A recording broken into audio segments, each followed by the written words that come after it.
So how do you go from like, I've got an idea, to then you're at a premiere of your idea? I think if you're wanting to get into acting, was experience, get yourself on a set, get yourself out there, put your name out there, reach out to people. Hello and welcome. I'm Marc Farquhar. This is Charlotte Fenton, and this is Behind the Noise. I've been looking you up, but one thing that came to my mind was about like just acting in general. Seems like a very rare breed of people who want to do acting. It almost reminds me like when you were a kid and you used to play make-believe, or you used to dress up as cowboys or police, or all the different like make-believe stuff. And then at some point, it's the thrill of pretending to be somebody else. Yeah, I guess so. Yeah, I think when I was a kid though, I didn't really do much acting. Like I did a lot of music and dance, but I was never the kid that was like picked to actually get any lines. I think I was too small. I actually remember in one play, we did like plays at school. We had a really creative primary school, but in one of the plays, I think my biggest role was I played the mum. I was like 3 foot tall, and I played the mum, and I got to hand out like pretzel. I don't know what they're called. They're like those Christmas pretzel, tiny biscuit things. That was my biggest role as a kid. Yeah, I think that must have been the moment I decided that was it. So how does it happen then? Is that what it is like for you though? Like the sort of joy of pretending to be somebody else? I think the way that I look back at it, when I think, why did I choose to do this? There's key moments in my life where I think back to and why I found it so important for me to kind of go into acting and storytelling. And one, I guess, I've always been creative. I think it is just dependent on who you are as a person. I've been surrounded by very creative people my whole life. My primary school teachers, I was so lucky, like still in contact with them. One of them today, well, quite a few of them actually. They definitely led me down like the importance of like expressing yourself through arts and stuff. But I think when I was like 14, 15, maybe a bit younger, it was more struggling to express what you're feeling. So for me, it was more, I could say what I was feeling through monologues that said it for me, if that makes sense. So yeah, I guess it's kind of finding yourself in other people and connecting to that. That's I guess why I felt it was so amazing. Yeah, from the outside, does not having any experience in acting or whatsoever, it's like the art of playing somebody like could be completely different to you. Yeah. I suppose sometimes you write as well, don't you? Yeah. So you probably write some things that are maybe based on your experiences or somebody else's experience, so you can sort of relate to it. But for me, like the thought of some people, I know people have won awards for acting as someone who is nothing like them. That's a real skill. Yeah, I really want to get more into that. That's something I think after this next film that I'm doing, I really want to switch it up. A lot of the stuff that I've done in the past are kind of, I would say, typecasts of me. Who do I look the most like? Who do I kind of resemble? And I have, I guess, boxed myself in that more because the past 2 films that I've written and starred in are kind of personal and kind of recreations of myself. So I kind of have played myself and put myself into them. But I do really want to just Get show... your teeth into something like that. Show the variety of how exciting acting can be and that you can genuinely be a complete different person. Yeah. Yeah. So you've started Broken Illusion... Is it Broken Illusion Films? Broken Illusion Pictures, yeah. That's the word I was looking for.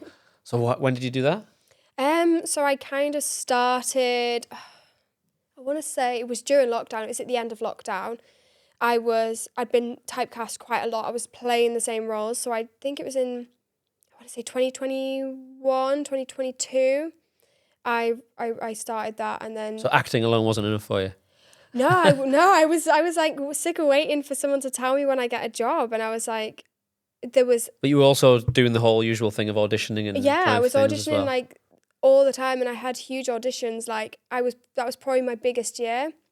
So it wasn't like I was sat waiting for an audition. It was just the auditions were all the same, and I was always playing really young characters, very, sweet. There was no kind of like female rage to show. Yeah. Like there was always like typical stereotypes of what a young woman would be, and I was like, yeah, but we've been through it, and I kind of want to show that. So that story, that feeling that I was always feeling growing up, and the emotions that I was kind of dealing with in my head were never represented for the characters I was playing. So I started to write stuff to, I guess, represent what I was feeling and the kind of characters I wanted to show. So that's kind of, it was more, I guess, a leverage for myself as an actor to give myself the roles that I was waiting to find. But then I just fell in love with writing and producing. And So lockdown sort of gave you time to sort of get it all going. yeah, for sure. Yeah, I don't think it would have happened if it actually wasn't for lockdown. I didn't have the. It's weird, that, isn't it? Lockdown just took people in a certain path. Like, what would you be doing if it? Like we said before we started, what would you be doing if it wasn't for lockdown? It is weird. I think I would have still been doing the acting. I just don't think I would have ever. You maybe just kept going for all auditions, and maybe you would have got something. Yeah, and then I don't think I would have path. branched into producing and writing. I don't think I would have had the guts to do it, but I'm grateful for it because it gave me the time to kind of, because it's such a sluggish process, writing something, drafting it again, then kind of starting to produce it and getting the team on board and financing it. So it is such a long process before it even hits pre-production. Yeah. So it's like, I don't think I would have had the luxury of time should I have not, because I had the benefit, I was in my final year of uni, so I wasn't working like full time or anything like that. So I already had that benefit, but yeah, it gave me extra. So that sounds interesting. So break that down then. How do you go from like, I've got an idea to then you're at a premiere of your idea? I guess I had the benefit of I wrote it and decided to produce it. So rather than being stuck with an idea and not being able to write, I'd never written before. I just put it onto paper as best I could. And did you have help with that? Did you have? Well, I kind of did like a social media call out. So I asked, I'd written the script and I did a bit of a call out and said, does anyone want to come on board and help me, I guess, check this is actually written in the right format? And I met my good friend now, Ben, and that's how we met. And he came on board, kind of gave me a little bit of advice, what kind of route he would go down with it. And then after another draft or two, I actually brought on a guy called Simon Jefferson. He was like screenwriter, like co-screenwriter with me. So he kind of helped me adapt it into a professional screenplay, and just kind of corrected any things. But to be fair, as an actor, I'd seen so many scripts and had so many scripts on my desk that I could just copy the format. You got the general format. Yeah, you kind of understood what certain things meant, and yeah, it was easier, I guess, than I'm making out maybe. But yeah, then I guess it's just business knowledge and knowing how to formulate a team. And yeah, so what did you do? Did you just like putting the feelers out saying who wants to get yeah, involved? So how did I do it? So I'd worked on quite a lot of shorts up in the Northeast anyway, and so I guess when it came to finding a crew and a team that I wanted to work with, it typically ended up being people that you were friends with or kind of met through the industry. And then a lot of our castings and crew call-outs we did on social media. So as an actor, there's a website called Spotlight, but it's exclusive in the sense that you have to have had certain credits or you have to have an agent or have done certain training. So I wanted to exclude that and I wanted to do all of our cast call-outs on social media. So we cast everyone through like Twitter, I think it was. Did people like send in audition tapes and stuff? Oh my God, I got so many. And the good, the bad and the ugly. Yeah, so well, I did have a DM from, I don't know which one it was now, a casting director saying, do you want any help? And I was like, no, fine. Yeah, I really regret that. My inbox to this day is actually just ridiculous. Like I filed everyone, like still got everyone's emails, whether we like audition them or not. Because everyone's got a different look and everyone's got a role that would suit them. So it was nice to kind of keep everyone on file, and just see kind of where they go or if return to them. But oh my God, yeah, I got like thousands of emails. But then you must have got somewhere like, that's the right person. Oh yeah. So who we cast as Aaron in Internal Abyss, it was very quick. We actually only auditioned maybe 10 people. So we got hundreds of like CVs and headshots and all that sent through. And we only auditioned, I want to say like 10 people. And then they were just self-tape requests, and from them we only physically like Zoom auditioned 2, and Felix being one of them. And I think we recorded the Zoom call, myself and my director, and I think at the end of the call we're like, yeah, he's the one. And it was a really easy process with him, because we did see him and we were like, that is so good. Like he just nailed it. Yeah, he just nailed it. And he just had that unique style to him. So yeah, it's really interesting when you find actors like that. And it was really interesting as well from an acting point of view to see how it comes across.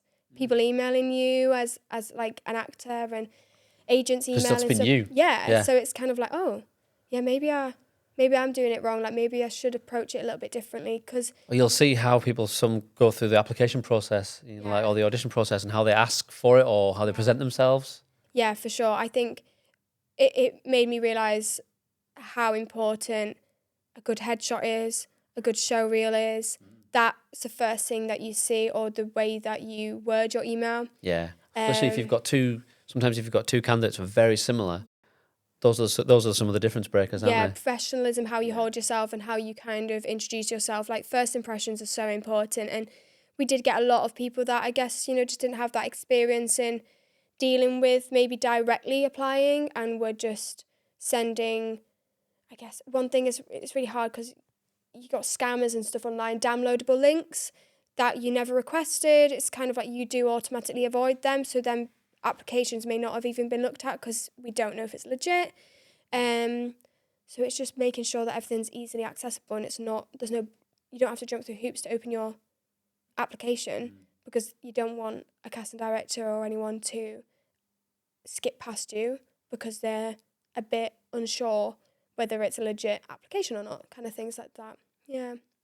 Cool. So then, how did you two? Who was the director? Helena How did Antonio. you cross paths with her? So social media. So again, I think I must have done it was some sort of call out, and we crossed paths on Instagram, I think it was, and then she was kind of very patient with the process because it took me a long time to kind of take it from script to actually getting into production with things. So did you learn a lot? You learn a lot from her. Yeah, I mean, she was very much. So the film itself was very much about it changed so much. Yeah. So for people who don't know, what is the premise of is it a short film? Isn't it? Yeah. So it's called Internal Abyss, our first short film, which I keep referencing, and the film itself follows a young girl called Mia, through her kind of relationships in life. We see her home relationships with her parents, and her parents are going through a divorce, kind of a broken home, and her relationship with her boyfriend Aaron,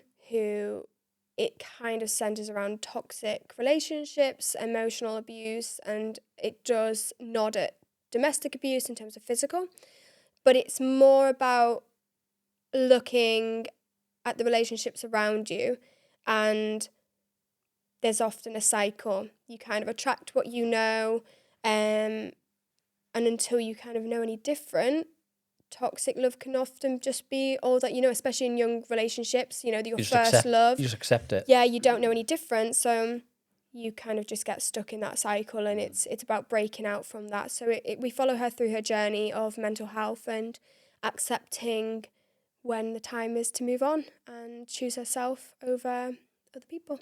Cool. So you got Helena on board. Yeah, so Helena was on board. So the script went through many, many different phases. The story very much changed direction. We originally focused on the mother and the daughter relationship to begin with, and then we shifted that relationship focus to the boyfriend girlfriend. So we both kind of...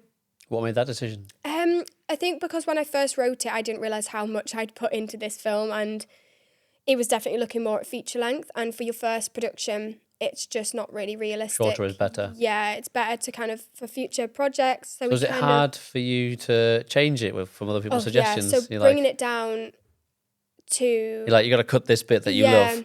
Well, I kind of had the power in that. So like, no one ever told me, get rid of that, get rid of this. It was always kind of, okay, guys, hold on. I'm going to go back to the script and we're going to go in a bit of a different direction. And But it was, there was so many layers, there were so many different characters we were following that to cut it down to like what originally we were thinking was a concept short, it would just be better to focus on one thing. And I just felt like I really wanted to tell that story of Mia and Aaron's relationship, and that was something really personal to me. So I thought I'm just going to throw myself into that and just tell the truth and not try and, I guess, run away in a different direction. And it's done really well. The premiere of that was really emotional because my mum got me a beautiful custom like guest book made for the company, and I left it on a desk and I let kind of attendees write in it, and it had so many people open up about domestic abuse relationships they've been in or family members that they've kind of... So it really struck a chord with a lot of people. You just don't realise how many people around you have been through all you do is tell your things. story, and then And I suppose it's how you tell the story and how you present it. You've obviously done a good job. The thing, through all the festivals we've been to and done Q&As at, it's just the people that I've met and the way that they've opened up. It's done more than I guess expected and hoped from it. So that's really nice, and learnt a lot of myself, I think, through that as well, and healed a lot. On many different levels. Yeah, oh, for sure, yeah. So where was the premiere in the Lambre in Penrith? We did it in Penrith, yeah. So I wanted to keep it local, and I wanted to support an independent cinema, and I went to the Alhambra a lot of my kind of childhood. About a year ago, was it? Exactly a year ago, like last week, actually. Yeah. So, it was really good, and we had about 100, maybe just on 100 attendees. Nice. And it was just, Did you do a Q&A as well then? Yeah, we did a Q&A afterwards. And Q&A, me, Helena, Felix, who played Aaron. And it was really nice. Going back to independent cinema and independent film, my daughter's not quite old enough for the cinema, but I'm worried that like when she is, what if there's no cinema to go to? I know, yeah. It really terrifies me. Cinema's definitely... It's a difficult one. Everything's just on a streaming platform now, and it's... Yeah. But you can't replicate that. No, you can't. Experience of going to cinema. I think you'll always have a cinema. It's just these independent... You might just have the big multiplex ones. Yeah, it's a shame, because I love I think the Alhambra are doing really well, though, because they've pulled back a lot. Like, they've come back, like... And, I think this past year's been a lot better for them, luckily. But it was a shame. Because, like, movies and acting as an art form is... The only one I can compare it to is, like, music. Where people have their favourite films, it takes them back to a certain time, they watch them over and over again. Same with music. Yeah. So it's the only two art forms like that, so it's pretty cool to be involved in something like that, especially if you are involved in a specific thing where, like you say, people say, oh, that, I totally relate to it, or you can affect their life in some way just by doing your thing. Yeah, it's kind of, I don't just want to make meaningless stories, I want to bring stories to life that support someone in some way or make them feel seen. I feel like the ethos of my company is, at the moment, we focus on ideally, we're a northern company. I want to hire northern cast and crew. I think for Internal Abyss, it was a 75% northern cast and crew. And I would say it's a lot higher for our next short, Please Come Home. It is pretty much primarily northeast. Kind of wanting to showcase mental health or female voices or just voices that are kind of less. So is Broken Illusions like female driven? Is it? It's female led. Yeah. I make sure when I'm looking at cast and crew, trying to keep those opportunities equal, as long as it's kind of as close to 50-50, female and male, kind of representation on set and in crew cast. I mean, our cast for both films have been more female-led. I think on Internal Abyss there was maybe 5-6 female cast and 2 male. So it really gave, and a lot of the leads were female. And then I would say for our next one it's pretty equal. However, it's a three caster, 2 of us, the mum, daughter, and a father. So it does, yeah. So are we going away from the actor and actress? Is everyone just an actor now? Do you know what? I don't even know. Sometimes on my it's profile always baffled it says me actor, this. sometimes it says actress, because I don't know. Male and female, you're both doing the same thing. So there shouldn't really, why do we have best male and best female? Why isn't best actor just overall? Everyone? I know, I do think that as well.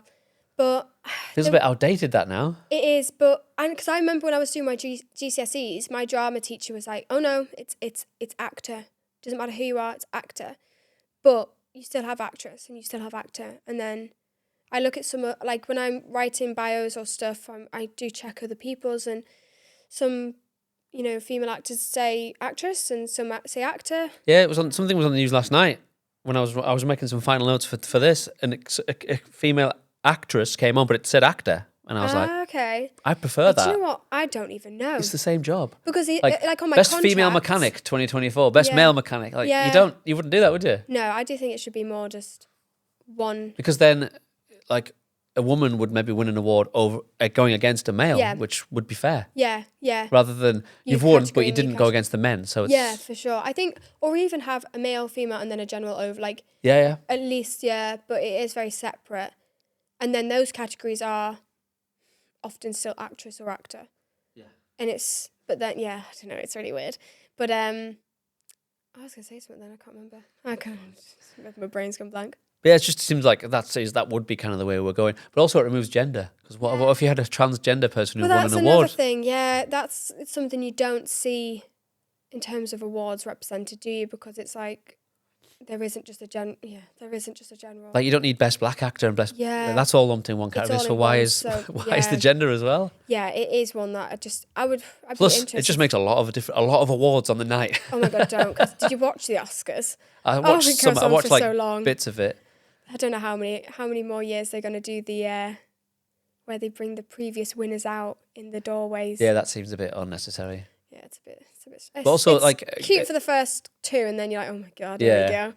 But going back to music, because how important was the music for? Music's really big for me in film. Because like I said, the two art forms of music and acting are things that people hold close to their heart. But when you put two really good ones together in a film, that elevates it to another level as well. So I have a composer that I've worked with on all my films at the moment, and he's called Jordan. And we met back in 2020, actually, when we were working on a short film it was during lockdown, technically. It was when film production was allowed to start again. And he was the composer for the short film. So when I started working on my productions, I was like, I'd really like you to kind of come on board. And for me, I just love his style. It's so emotive and he just works so well. But to me, it's so important because I grew up with music. Music was probably the first, I guess, creative art form that I learned. Okay. And then my family were all very musical. I guess so. Yeah, it's just such a beautiful way of expressing. It can make or break like specific, not just a film, but like specific scenes, getting the right feel. Yeah, and I think a lot of people put it down. They're like, oh, you shouldn't need music to tell the emotion, and you should. It just helps. Yeah, but it's just so much more beautiful. I think some of the best ones are where you don't even notice. Yeah. Like music, sometimes there won't be any, little melody, and it'll just come in gradually as as a build. Something's going to happen. Jordan's really good at that. He's going to be watching this like, girl, chill. But he is really good at that. I am so biased. I really, really love Jordan's work. And just when he was writing for Internal Abyss, like, he sent me the files and I was like, oh my God, I love this. And he's recently sent me a folder of music for one of our next shorts. And I just think it's so amazing how composers' minds work, and they can create they something. just see things differently, don't they? It's so interesting. Like, you can hear it before it's even made, and I couldn't do that, but I just, It's like when some bands do like a concert with their studio songs, but they play them live, then they have like an orchestra. Yeah. So the conductor's gone through all their songs and gone, I could have this string section here. And like, you listen to it and you're like, how have you come up with all this stuff? Amazing. It's just like, people like John Williams, the famous... I love listening, I love watching composers and orchestras because I do think it's just... Well, like, for the fact that he sells out venues, just people come to watch him play the music to films. I know, I'm that person though. I'd be like, I've watched quite a few of them online and you just think, wow. It's crazy. But also as an actor, music, for me, it works better for me. So if I'm working as the actor on the film that I'm kind of in production for, so for example, this next short, I'm acting it as well, Jordan sending me music beforehand allows me to understand the emotion that the film's going to carry, I guess. So is he sending music based on things that you've filmed? No, just or on just the on the script. concept? So he's just reading the script. Wow. He makes up what he thinks he would do, sends it in order of the progression of the film, and then in the edit he'll go back, obviously, if the director likes or dislikes anything. No, that's in the footage. Yeah. Does that Yeah, work for with sure. that? Yeah, But it helps him set a tone. Yeah. And for me, I'll have that saved, and if it's kind of, I like playlists as an actor, so when I'm prepping for a scene, if it's a really sad scene, I like to have something that really triggers me into that emotion. So it's really helpful for me, him doing that. And it's really important, I guess, in that process of because I like to set playlists as well for each character, what that character would listen to, what kind of music would she kind of play, or, you know, if she's in that mood, what would she be listening to? Does that relate to her story, that song? So for me, it's really important in all aspects, from production to the actual cinematic value, to preparation as an actor and a writer. It helps me. I write listening to music, so a lot of my writing is inspired by songs. And then usually it's really interesting if I see how a composer has picked that up. Have they written something similar to what I was actually listening to? And that's cool. I wonder if any people do that. Write scripts, but listening to music. I don't know. I've never even asked him. Maybe I'm just weird. I guess we'll find out. Yeah. Please tell me I'm not weird. Internal Abyss, then, how did you thought, how am I going to get this off the ground? Like funding, how am I going to get this in front of as many people as possible? Yeah, I think I just didn't even ask the question of, I didn't even look at avenues for money. I just. So what were they in the end? What did you have to do? I self-funded the film, so it was all self-funded. I had one private investor. And what about the people who are working for you? Are they like doing it mates rates or something doing it for free? Everyone was pretty much paid. We had a few work experience people on board. We took a couple of people from the University of Salford, because I went there for uni as well. So for one of our blocks, we had a couple of University of Salford students who were about to graduate, who I still keep in contact with now. But yeah, generally it was self-funded. But I think it was such a learning curve as well, because I didn't really understand. Yeah, you've got to start somewhere, haven't you? Yeah. So in terms of funding now, my next short was a scholarship fund that I won. So that's all kind of funded by the scholarship. And it's been a really interesting process for that. Just trying to budget on a lower budget. But also I'm working on a short with my co-producer, Zara Wolf. And our companies are coming together to work on this short, and this is going to be raised financially through investors, so angel investors, kind of associate producers, executive producers. So cool. That sounds like a more that's what I was expecting you to say. Yeah. So it depends. Like, a scholarship is rare, I guess. I was very lucky for that. But you would typically go down routes of like BFI fund applications, so grants. But you would typically have executive producers come on board. So for this short that we're using executive producers on board, it's called Breaking the Plateau. Zara wrote it and she's directing it. And just this past 3 days of reaching out, we've had 3 execs come back. We've raised, I want to say already 10% of the budget, in the past. Just from that? Yeah, it's been really interesting. But you have to email so many people. You probably email 60 people and get 5 people come back. But people are very honest and open. And if they can't financially support, a lot of the time they're offering their knowledge or kind of connections and putting you in contact with someone. So yeah, it's a really interesting process, kind of connecting with other, I guess, producers and executive producers. Constantly learning. Yeah, for sure. I'm really lucky though in that sense that I have a really good network, particularly in London. So if anything, I guess, it doesn't seem right, or if I'm unsure, if I'm correct in that scenario, I really do have that lucky, kind of way out of ringing up a friend and being like, you're working on huge projects, can you just make sure I'm not going insane here? Yeah. So that one's definitely supported me a lot over the past year. Cool. So how, once you've made it and you've funded it, what are your avenues for making money once it's out? So short films are really hard to make money on. Really, they don't. Is it more make just money. like you said, you're new, so it's like I've got to make something so like people know who I am Yeah. and what my company is as So a for stepping example, stone. self-funding Internal Abyss, and then we're going to go into distribution of that. We'll put it on like Amazon Prime. We might charge like, I don't know, 99p How does that for work? it. If you're going on, So Amazon Prime is like a bit of a weird one. Like a lot of films can get on there. It's kind of like a self-distribution route. And you take a percentage. You usually get a very small percentage of what's actually made on there. so it's one of those ones where you could like rent it or buy it. Yeah, or you can do it for free. Like if for example, you had Amazon Prime, Oh, it would some of just be them, included. yeah, it might be included. Cool. Or you could go down the route of just charging like, I don't know, 50p, 70p, do you know what I mean? Something like that. So even though we were criticising streaming services mainly for the lack of cinema, there is a flip side to that as well, isn't it? Of like you've got this access, these potential revenue streams that you wouldn't have had before. Yeah, because it's hard for a cinema to get it in cinema. But there are distribution companies out there that you would kind of work with, and they tend to come on board. You would pay them a fee for them to connect you with kind of streaming platforms like Netflix, or it's kind of down the route of guess who you know. If you know someone that's working there that already is working with distribution companies or producers at these companies, they can, connect you with them. But yeah, they do have a great benefit, and it's a great way for indie filmmakers to get their work shown.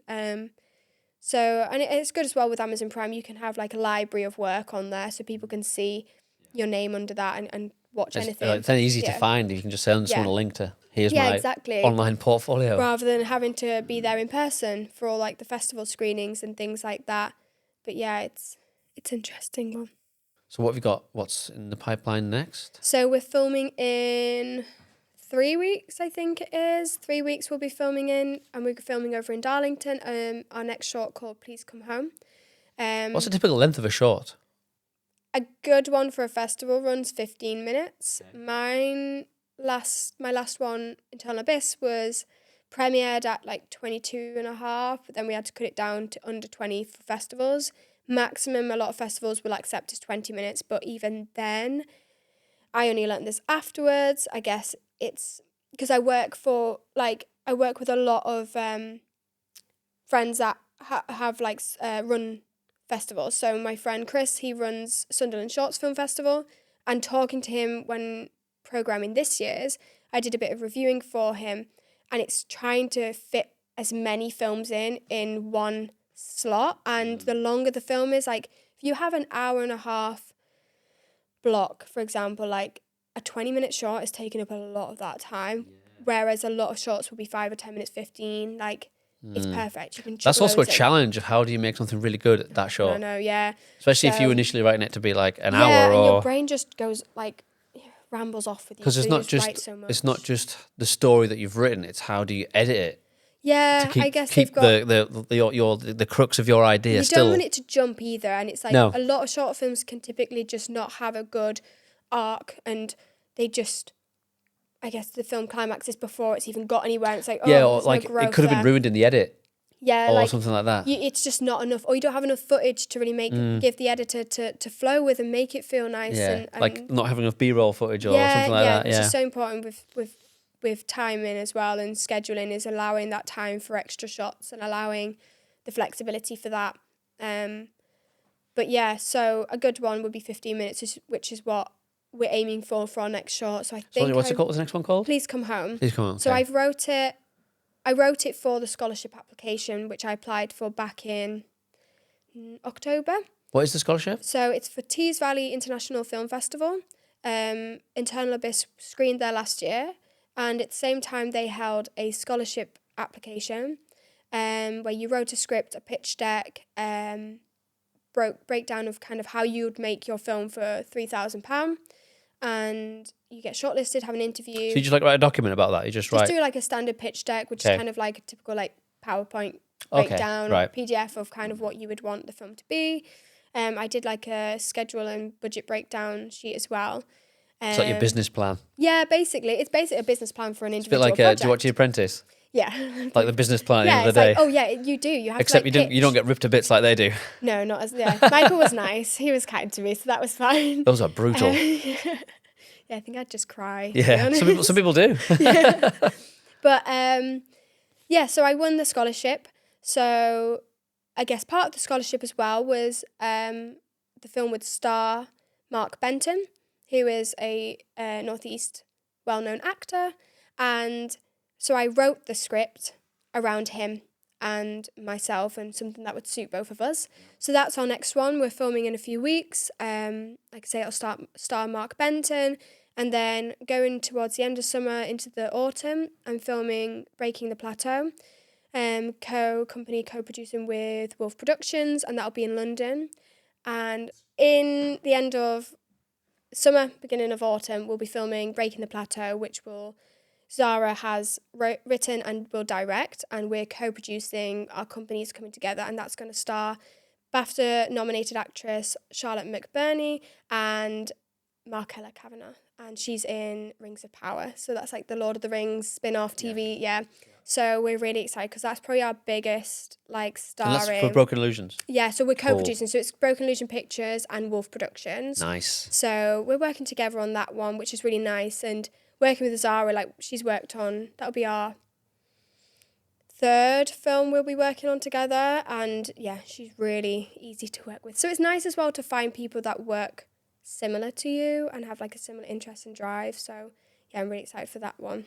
So would there be a possibility if someone came to you with a script and said, "Can you help me make this?" Yeah, I had quite a lot of after Internal Abyss, I had quite a lot of people come to me with scripts.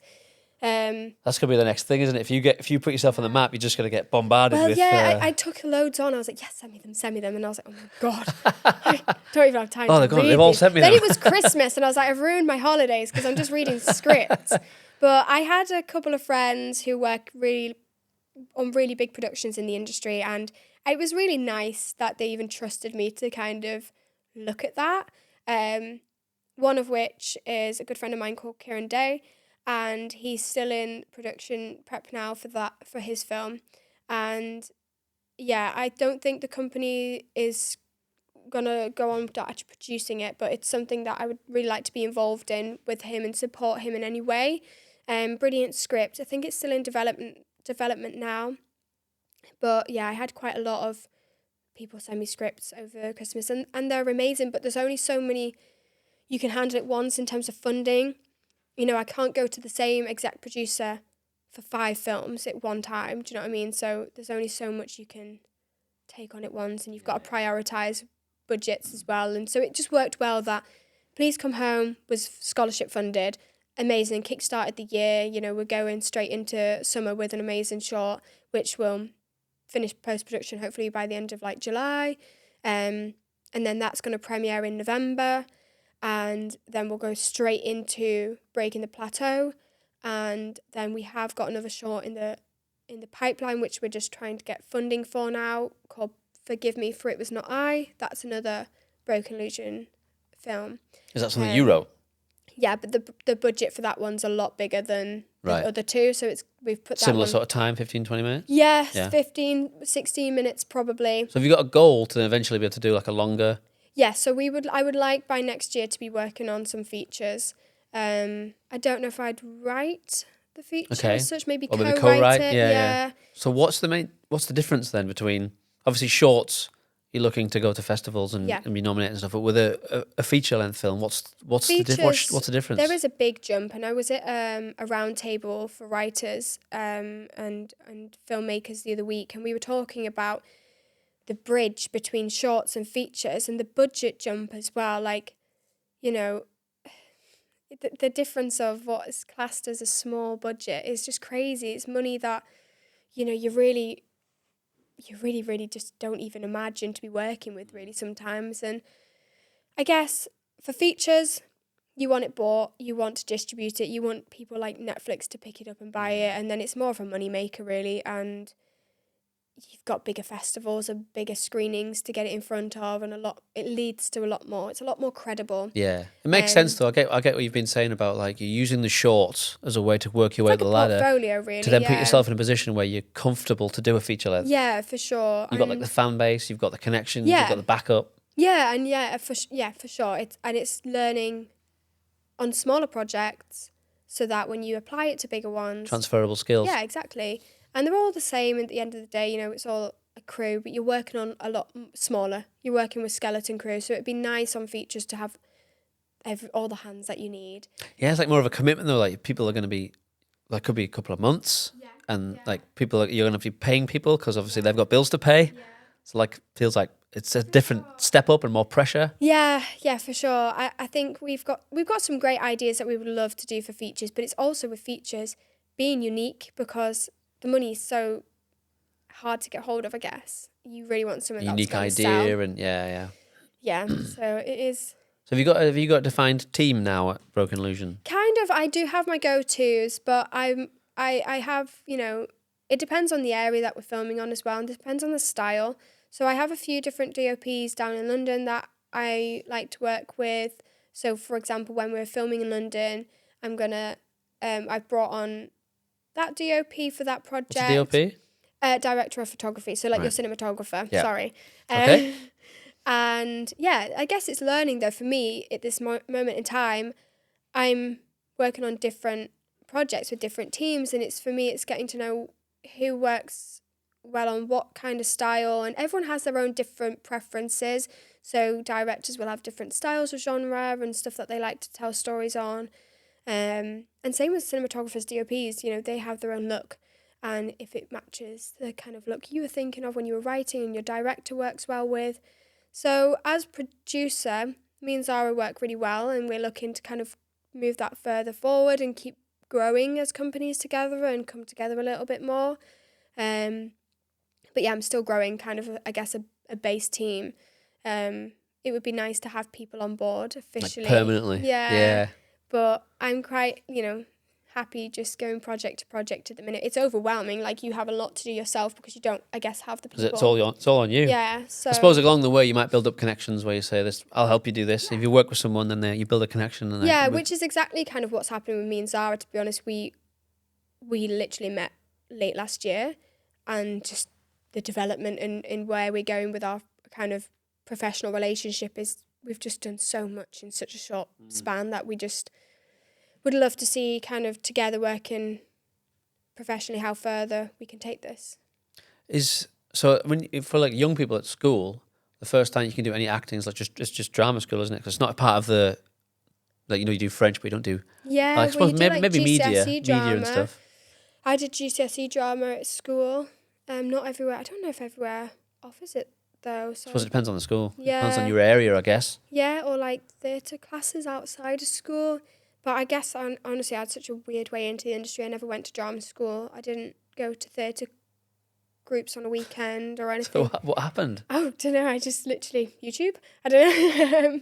I remember my sister used to do dance classes in Carlisle, and I would go along with her because there was a studio space next door to her class, and I'd just print out monologues and just learn them. I don't know what for, but I just was like, oh, I feel good doing that. But going back to education stuff, it's some people like academia, it's just not for them. Yeah. And it isn't until they try something like maybe a sport or art or drama school, they just go, oh, this is for me. Do you know what? It's such an interesting one, and I feel like I'm having deja vu, but it's exactly, that was exactly me. I was so unacademic in school, and then hated school, hated like academics, hated maths, hated science. I liked doing English, and when I did GCSEs, I don't know if this is like norm, but we would take a few in year 10 and then a few in your optionals. You would take a few of them in year 10 and a few in year 11. So I ended up doing drama in year 10. I looked at the list for when I was picking my final 2 or whatever it was, and I was like, don't like any of them. Can I do drama again? They were like, yeah. So I got 2 GCSEs in the same subject. I think I got an A in one and a B. I think I got B the first time and A the second time. I was like, yeah, get that up. So yeah, that's probably the only subject I did really well in. But then I went to sixth form, and I was so adamant that I was clearly a practical learner. I do better, being on the workplace, just practicing and putting it into action. But I went to sixth form and originally I studied media, dance and drama. In the end, I did my first year and I was like, oh, I want to start again. And they were offering a course, like a double A level course in performing arts. So I started that that took up 2 of my A levels, so I got 2, and I did business on the side. And for someone that hated maths, I mean, I think I had to resit it like 3 times. I cannot believe to this day, finance and accounts was my favourite thing to have ever done. And I was like, give me all the formulas. I'll tell you how to break even. I was loving it. And then I went on to go to business school. So for me, it was really weird. Like, it was a practical thing for me, and I had to kind of do my acting because I hated academics, but then it shifted, and then I turned into the business side of it all, and I loved it. Because at the end Which is vital for exactly at the what end you're of the going to be doing. day. Because if you're not just going to be acting, you're going to set up your own company. But you need to as know an that side of actor, it. you are your own brand, and you need to know how to handle contracts. Yes, we have agents for that, but it's so important to know how to handle your own contracts and what you're agreeing to. Yeah. Same with contracts with agents. You need to know what you're signing. And so having a basic, I mean, doing your own taxes, stuff like that, as an actor, you need to know what you're doing. So business is really important, I think, for anyone. It's like my side of it as being a musician is you have to treat it as a business. Absolutely. It's not like it used to be where you could just drop everything and just go to the city, make it big. That doesn't happen. That's gone now. You have to, and everyone's doing the same thing. Yeah. So you've got to know what you're doing, and you've got to figure out what's different that we can stand. You are a brand at the end of the day, and you need to know how to market that brand. Well, that's what like one of our previous guests, Ben Rowlands, like his brand is all his name. His name is his brand, and his brand is his name. Well, 100%, yeah. But you've got Broken Illusion. That's kind of something you can put behind and stand behind. It's not just on you, but people might not initially know that it's you. Yeah, no, I mean, yeah, for a long time. If you were just an actor, a lot of people didn't know it was me that was running the company, to be fair, for ages. I didn't really put my face out there until we actually got into pre-production and production. We did a bit of like, who's behind the face and stuff like that. People will be interested in that. Yeah. But it's so important for me that I do things correctly because it's my reputation as both an actor, producer, business owner. So, yeah, it's really important that you know business, really, and legal. Yeah. So that's kind of like what's all coming into play now. All this, you're learning left, right, and centre, the good, the bad. Most people say, I've heard people say, like, there's more to be learned when you make mistakes or when things don't go right than when they do go right. Yeah, for sure. You learn from, I guess, the bad and the good. So things just didn't work, and you go, well, you just have to analyse why did that not work? Yeah, absolutely. Yeah, I think in every aspect of whether it's acting or if it's, as an actor, there'll be some jobs you'll have taken, you think, oh, God, I should have maybe checked this beforehand. I didn't enjoy that because this, that, the other. So there's all sorts, whether it's business or if it's, as an actor, you learn from, I guess, your failures or your mistakes or, lots of different. What was the point when you knew you wanted to, this is what you wanted to do? You wanted to be an actor? Oh, God. Or was there did something happen? Do you know what? It's a really weird one. And the first thing that comes into my mind, I think it was just generally watching films. I remember being maybe, 13, 14, whatever year that Les Mis film came out. And I remember watching it and I'm thinking, that young Cosette, she's dead young. How is she? Is she getting paid for this? And I remember thinking, what the heck? And then I went on set. I started working on set. I think my first professional job was when I was 14.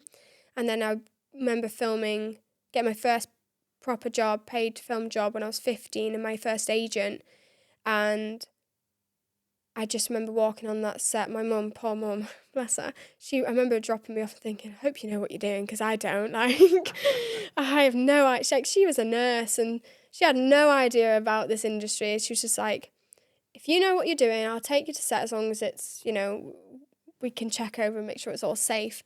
And I remember walking on my first film and did that short, and she was just like, you absolutely loved that. And I was just not happy in school, but how happy I was just working and doing something I love. And I think, and it did. And I worked on a set for a long time when I was 15, and I remember there was a lot of young actors, and that's actually how I found my first agent. Was I think I just asked on set, like, oh, like, who's that? Like, and then I think I asked one of the chaperones, or I met the parent. I was like, oh, like, who's her agent? And just contacted them myself. And I was like, I'm a young performer.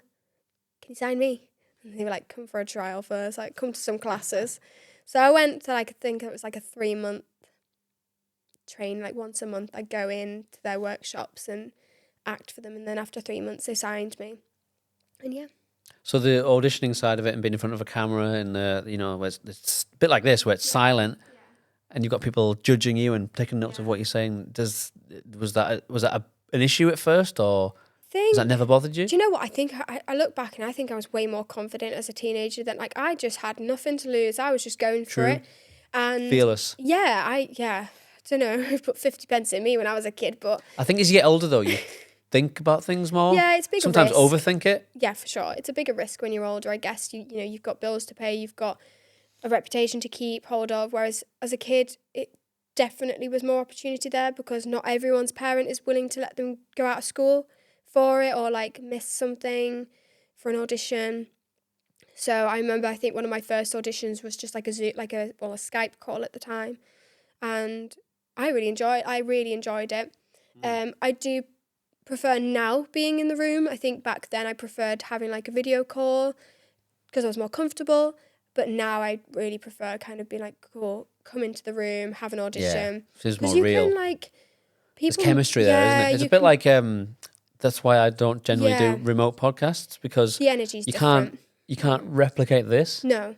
And there's always a bit of a delay and glitches and stuff. Don't. Because they give me the fear, because my Wi-Fi, I don't know what is wrong with it, but every time I'm trying to do a professional Zoom call, I'm like, just might as well log in an hour early, because by then the updates might have been happened. But I don't mind a self-tape. I do like a self-tape. A Zoom recall gives me the fear, because I just know for a fact something's going to go wrong technically. And then you're not yourself because you're anxious. Is my Wi-Fi going to go? Is my dog going to walk in the room? Like, is someone going to knock at the front door? I remember having a really big casting director, a meeting with a casting director when I was living in Manchester. And my boyfriend at the time had bought these 2 rabbits, right? And we had house rabbits. I've got one of them now, and she's just adorable. But oh my God, the rabbit was going absolutely mad in the background, and I was like, I'm so sorry, Nikki. My rabbit, 1 second. I don't know what's going on. I need to take the rabbit out of the other room, because they were house bunnies, so they were running around the house, and this one was just going ham at the door, and I was like, oh my God. So you've just got any kind of potential distraction, and then the doorbell's ringing downstairs. So yeah, God. The other incredible thing I found about acting is you have to have a major ability to focus, even though it's quite an intense situation. You've got so many people stood there watching you, and you also know what's at stake.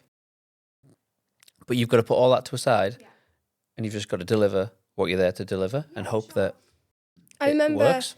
One of our scenes in Internal Abyss, it was such an intense scene, and that was one time I just felt so, like, liberated as an actor. Was me and Felix, we were in separate rooms upstairs, zoning for the scene, because it was a really big kind of argument scene, and it kind of was our replication of where the domestic abuse was kind of being shown.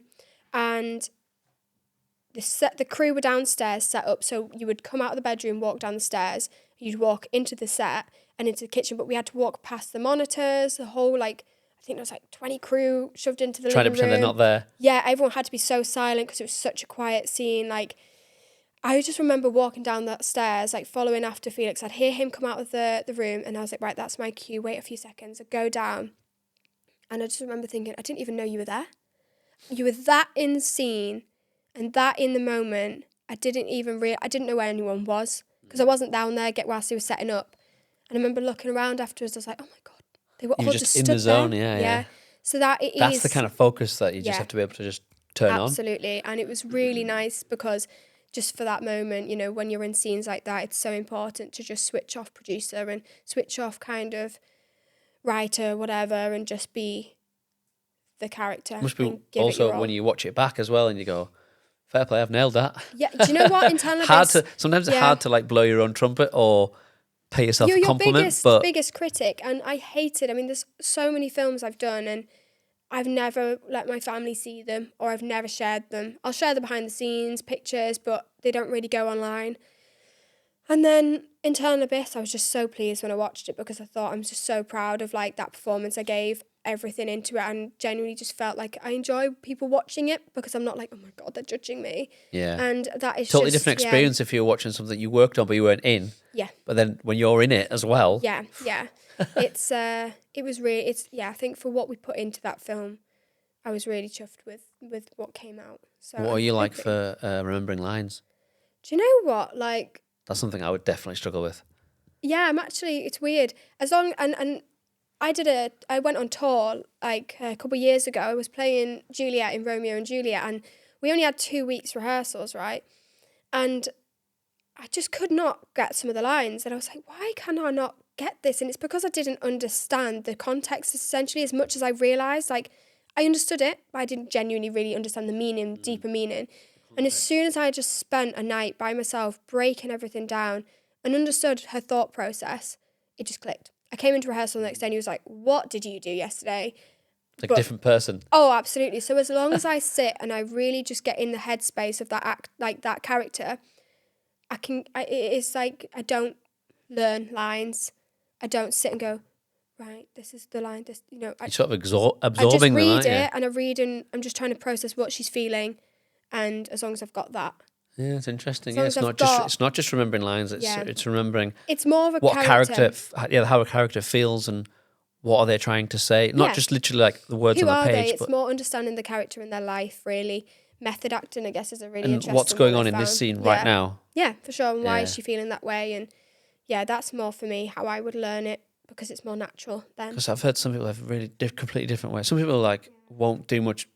Like weeks ago, a few days before they'll just start. Okay, I'll just start doing. Or they'll just break it down scene by scene. I would rather do it closer to the time because I feel it's more natural. It's less rehearsed, and then a couple of checks before you go on set, and then that's kind of it for me. What's the longest monologue you've ever done? Oh my God. I always find them. Ooh. I always find them incredibly. Monologue. Probably. Oh, I don't know. You know, something's like maybe 5 minutes or like. I want Doesn't sound like a lot of time, but oh no. if you start and count for 5 minutes and thinking somebody's talking non-stop for this entire 5 minutes, that's impressive. Yeah, especially when you actually like the audition. Especially, it's not just someone talking; they're like delivering a performance as well. Yeah, monologues are hard though because there's no such thing as really a monologue. You're always talking to someone, so it's like they're really difficult because there's no one actually talking back to you, and it's just learning a block of lines really. And it's you have more work in that because you're imagining what that person's saying back. It's not actually there in front of you to read. Yeah. Yeah, I don't like monologues. It's funny. I was looking. Tom Wilson, who plays Biff in Back to the Future. Yeah. He's got his own YouTube channel. I just came across it, and he was talking about how him and Crispin Glover almost neither of them got the audition because they both screwed it up together. So they took a break halfway through, and he went outside, and Crispin Glover said to him, "Look, you need to be more aggressive. You need to punish me more, and then I can do it back to you." And they had a little practice, and they went back in, and they nailed it, and that's how they got the part. Otherwise. It would have been completely different. Chemistry is so important with another actor. Yeah, exactly. Yeah, really important. It's like if someone casting for a sitcom or something, it's like when you get the right actors, you go, yes, yes, yes. Yeah, everyone's got to click together. It's so important that you get the right people in. Because otherwise if the energy's not forced right, it's so forced. Yeah, and it's really important you get the right people together and that they kind of bounce off each other. Casting as well, that's another aspect of the whole putting a thing together is like, it's really important, but also that's like casting directors are so good at their job. And I love like talking to casting directors and just understanding like their process, what do they look for, and I suppose they've got to know what the project is. They've got to know the script inside and out, really get the story. Mm-hmm. Yeah, I think, and also from an acting point of view, actors need to remember a casting director is not out there to like make you fail. They are literally looking for the next best thing. Like the best person for this job right now. They're not being biased. Like they genuinely want the best person. Like they have their own awards that they get. Who casts the best? You know. Absolutely. Do you know what I mean? So they're out there for the best intention as well. And I think people definitely look at it with such intimidation.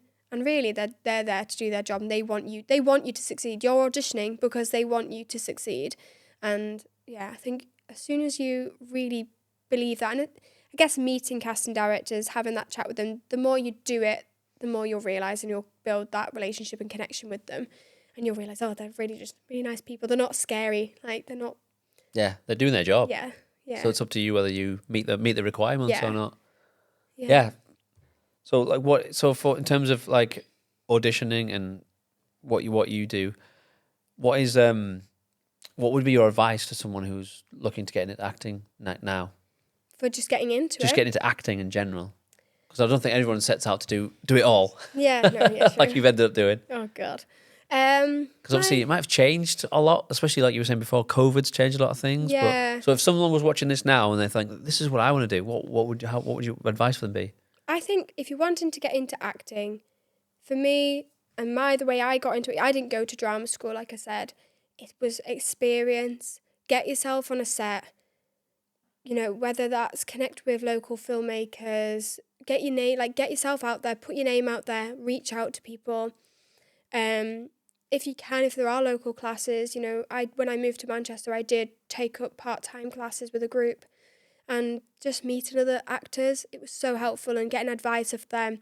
And don't be afraid to like ask for advice. Like if you don't actually know someone, like you follow someone that you find inspiring on social media, and you can reach out to them, ask them their advice. I think what I did when I moved to Manchester was, I cannot remember her name. I think her name was Neve Blackshaw. She's in Hollyoaks. I messaged her and I just said, I need to get on Spotlight as an actor, but I didn't go to drama school. What would you do? And she went, give David Johnson a message. He's a drama tutor in Manchester. He'll sort you out. And best thing I ever did. And that was because I had the confidence to ask someone who was well above me. She's absolutely smashing it. And I just had the confidence to just risk it. She might not have ever seen my message, but she did, and she replied and gave me that advice. And I think asking people. If you don't ask, you don't get. What's the worst that can happen? They can say no, or they can not answer you. Yeah. I mean, just do what you can. Learn a monologue at home, film it. You know, that can be your show reel. Get your friend to take a picture. I mean, with iPhones, you've got portrait mode. Like, I think in lockdown, my best headshots were on my iPhone. Yeah, they're amazing these days. I mean, I got my biggest auditions. I think I had like three Netflix auditions back to back with them, and I was like, this is great. Didn't pay a penny. Did not pay a penny for them. Do pay a fortune for headshots and promo shots. Absolutely. And I was like, used my mum's material that she had lying around somewhere, and I think I had a ring light off Amazon, and I just used the portrait mode on my iPhone, and that was enough. And yeah, got me some insane auditions with them. And but you do see as an actor, as soon as you change those headshots, they just flood in. The auditions flood in. Yeah, it's all about how you present yourself and how you present yourself as a package. And it's so important to keep them updated as well. Like, oh my God, my agent's going to watch this and be like, Charlotte, when did you last update your headshots? Promise I'm doing it in a couple of weeks. But it is so important to show what you look like now, who you are now, and don't lie as well. Don't just be yourself. Try to be someone you're not. Yeah. That's so important. Yeah. So do you consider yourself as a role model? Oh God.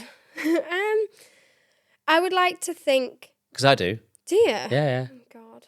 You've done everything yourself. You've worked from the ground up, and because you won an award, you got nominated for an award recently. Yeah. Do you know what? Okay, that was a moment where That's a pat yourself on the back. Yeah, moment. I was so pleased with that because. What was the award? So I was nominated for Best Drama Performance at the Royal Television Society Awards, and that was for Eternal Abyss. Yeah, for my performance as Mia in Eternal Abyss, and I knew, like, when I got there, I was like, okay, if I'm nominated, cool. I don't think I'm going to win. Got there, I opened the booklet, and Ophelia was there with me, and I opened the booklet and my jaw dropped, because it was me, my little independent film, alongside Vera, Blender Blethin, and The Dumping Ground, and Ruben Ruta, he won.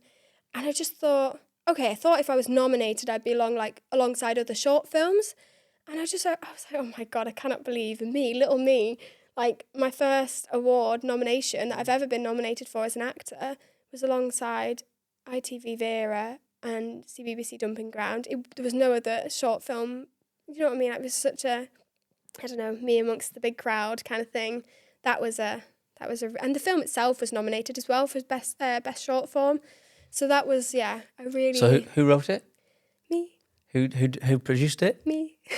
There you go. Yeah. So in answer to the question, I'd say yes, you are a role model, definitely, 100%. Thank you. No worries. So one last question. What's your favourite film ever? Oh, God. Oh, do you know what? This is so... So many people are going to come for me for this. Oh, I don't know. Like a best... Do you have one? Some people can say, I no, couldn't I choose feel like one. I do change... It can be top 3 if it's too hard. Camp Rock. No, I'm joking. It's a good one. It's a good one. Please don't put that in. No, I love cinematic films. Like, I don't think I realised how much I love, like, fantasy, kind of sci-fi, but I am obsessed with just the cinematic style of Dune. These new remake ones? Yeah, I love them. I just love the music as well. Like, Hans Zimmer, like, yeah, I think probably at the moment it's Dune. Dune Part 2 is better, but it is. There's just so much more going on. And I had so many people tell me they hated it. I was like, oh, we can't be friends. It's just cinematic. It's what cinema actually feels like. Like, that is such a true representation of sitting in a cinema and being, like, transported. It felt like half an hour. Yeah, you were in there time for, just like, goes like that, yeah. And when you finish it, you can't stop thinking about it. Yeah, absolutely. Like, yeah, I was one of those that was like, just want to listen to the music, but it's weird when you listen to the music by itself because it just wasn't the same. But the feeling that it all gave you, I'd watch them. Yeah, I'd watch them all again. Cool. Yeah. Mine is Enemy of the State. No Really? one knows that film. Have you heard of that film, Pete? I've heard of it. I don't think I've seen it though. I like Enemy of the State. 1998, Will Smith, Jerry Bruckheimer. Can you look up who did the music for it? The music is one of the things I remember about it. It's just about the fact that it was like about technology and how it invades our life. It was way ahead of its time, and most of the things that were in it has actually happened. This is a weird one, but it's one I've always watched as a kid. Like, not as a kid, that's a bit weird. Actually, no. Do you know what? I remember being in the Renault backseat with my little portable DVD player, watching. Is it Donnie Darko? Donnie Darko. What a weird film that is. But I actually love. Like, it's so clever. It's so clever. So I watched that again not too long ago. And I was like, this is classic. Does it say? Trevor Rabin and Harry Gregson. Oh. Okay. Yeah, 1998. Such a good film. No, I've definitely not. I've heard of it, but I've not seen it. Definitely worth a watch. I think. One of the first films I remember watching Will Smith and going, because I wasn't sure about him before that, but I was like, yeah, that's a good serious, like, he's got his teeth into that role. Because he's always done like spoof films or bit of comedy, bit of serious, but that was like 100%. I think it's nice when you see an actor do that as well. Like, they show a different side, because some people can get typecast, can't they? Absolutely, yeah. And it's hard for them to get it. Or like someone who's been in, like, some of the Friends cast. Oh, yeah. They just get, and because it becomes so big, you cannot imagine them in something else. Well, that's and even when they are in it, you go, it's but that's like, Joey I from feel like Friends. for like David Tennant as well, like everyone just for ages was like, it's Doctor Who. Yeah. And Or it's nice to see him transfer into something else. Harry Potter. Yeah, I mean, but then... I forgot his name. Daniel Radcliffe. Daniel Radcliffe. I knew A long time. I mean, he has done some good stuff now. Yeah. But it must have been hard for him. Like, I don't know, his first thing he did after Harry Potter was like grow a beard. Yeah, he's like, I am not him anymore. Yeah. I remember him in that horror film, The Woman in Black. Oh, I loved that. To be fair, if it isn't Dune, it's some sort of horror film. That's my favourite film. I am such a horror film nerd, like, but I love like folk horror, like proper creepy, like, I don't know. I don't like stuff like The Nun. Like, they're just not scary. It's just not scary at all. No. Yeah. Cool. Oh, well, I think we've come to the end.